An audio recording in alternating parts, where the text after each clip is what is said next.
Moikka! Onko sun parisuhde ajautunut kriisiin? Tuntuuko susta, että kaikki hajoaa käsiin ja että tästä tilanteesta ei voi mitenkään selvitä yhdessä? Sen kriisin keskellä oma olo voi olla aivan kauhea, se voi olla toivoton ja perustarpeetkin voi unohtua siellä arjessa. Tai voi olla, että se olo on niin huono, että esimerkiksi nukkuminen voi olla tosi vaikeaa. Tällöin on tosi tärkeää saada tukea näihin kriisin tosi kipeisiin ensihetkiin ja keinoja, että miten siitä pääsee eteenpäin.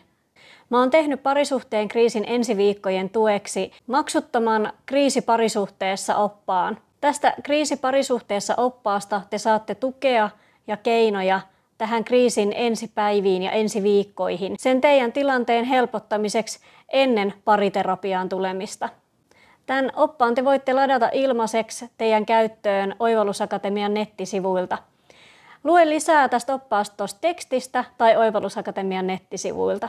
Mä toivon, että tästä oppaasta on teille apua ja tukea ja että saatte tästä keinoja niihin teidän parisuhteen kriisin ensipäiviin. Tämä ei tietenkään korvaa pariterapiaa, mutta tästä te voitte saada niitä ensiaskeleita ennen sinne terapiaan tulemista. Käykää lataa tämä opas teille avuksi. Moikka!